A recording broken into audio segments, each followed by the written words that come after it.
Azimio's Martha Karua has shocked very many Kenyans. Indeed, those who know Martha well are asking themselves the question, what happened to Martha? Indeed, some UDA supporters are asking, what did Azimio feed Martha with? Because it's not the Martha Karua we know. And things have come to a head over this issue with what happened in Siaya yesterday. Martha Karua stood up and said, Raila Odinga, please announce that the 20th of March should be a public holiday in Kenya.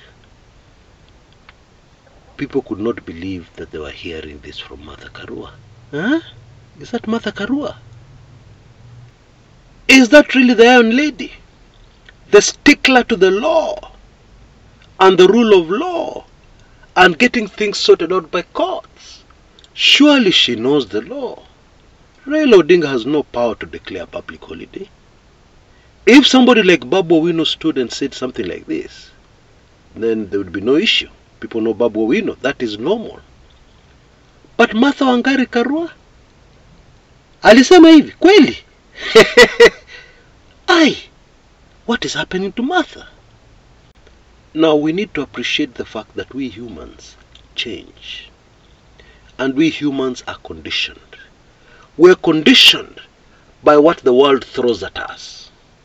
For instance, a very soft person, soft-spoken, very soft in everything they do. They avoid controversies. They avoid confrontations.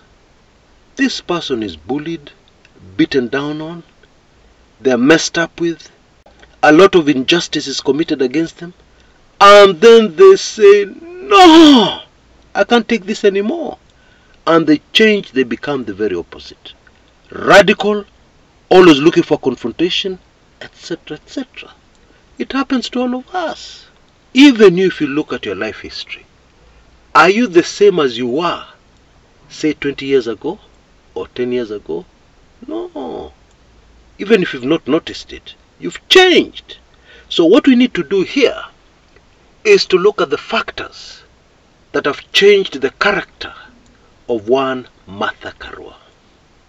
Now, Honorable Martha Karua played a key role in delivering the 2010 Constitution. And she emerged from that ready to serve the country in an elective post.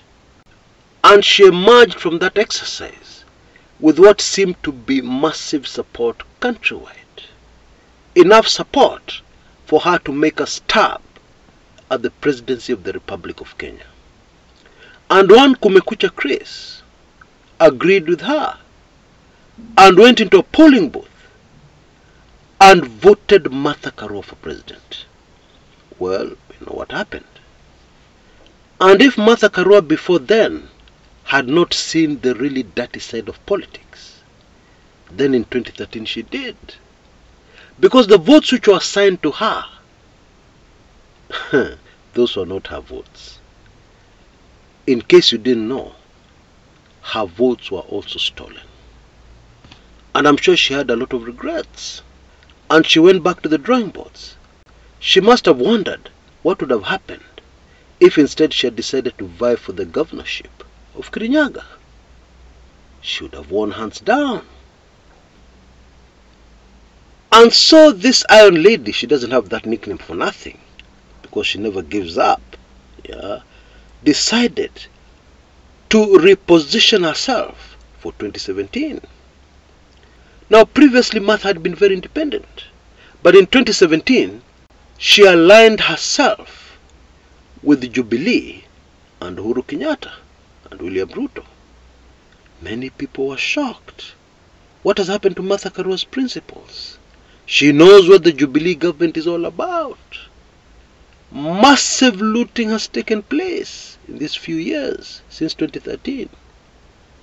But Martha was with the Uhuru camp, and she was vying for the governorship of Kirinyaga. She was leaving nothing to chance. She knew that the voters in Mount Kenya usually vote president and party first, and then candidate Number 2. So she wanted to be sure. And that election came. And Martha was rigged out. She won, but she was rigged out, cheated of her victory. And true to form, Martha went to court. In fact, she went to all the courts, right up to the Supreme Court, and even the Court of East Africa in Arusha, Tanzania. Nothing changed. No justice for Martha. In my view, I think this is what happened. Martha must have seen the very dirty, stinking side of politics that she had been shielded from, by fate and circumstances, ever since she entered the field of politics. I don't think, with all due respect to Martha Karua, that she realized how much injustice there is, especially in Kenyan politics. She had never realized how much injustice there is, how much dirt and stealing votes, stealing victories from people there is in Kenyan politics before 2017.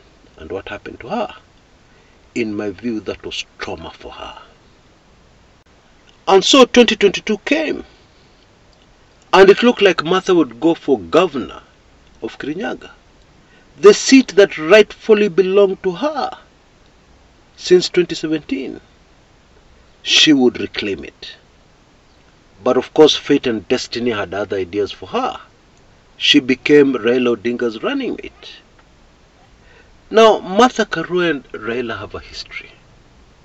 Martha has never liked Raila politically. That's the truth. She has always felt that Raila is too radical, too populist.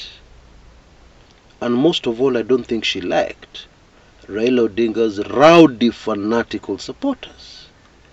But things started to change. The Kenyan masses embraced her.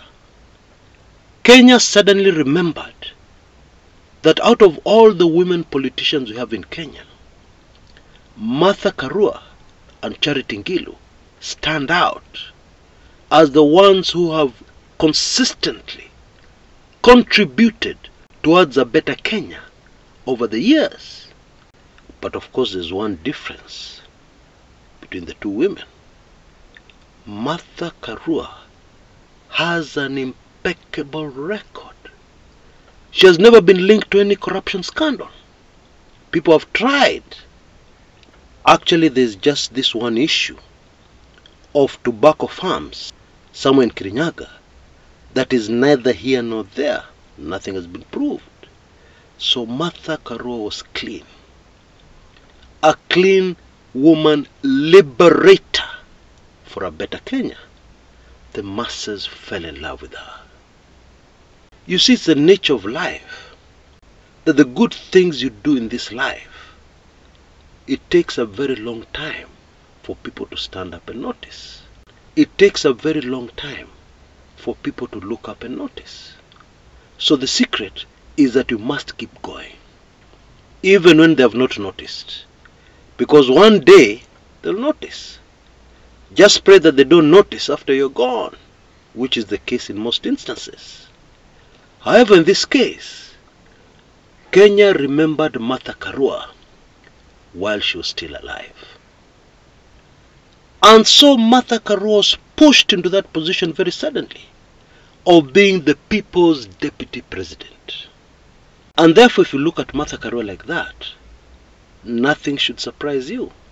In fact, maybe a more accurate analysis of where she is now is mambo bado. We ain't seen nothing yet. Because the people's deputy president, in the weeks and months and years to come, will be a very different Martha Karua from the one you've known. Of course, she still firmly believes in the rule of law. So does Raila Odinga. But in my opinion, she's now a more realistic politician.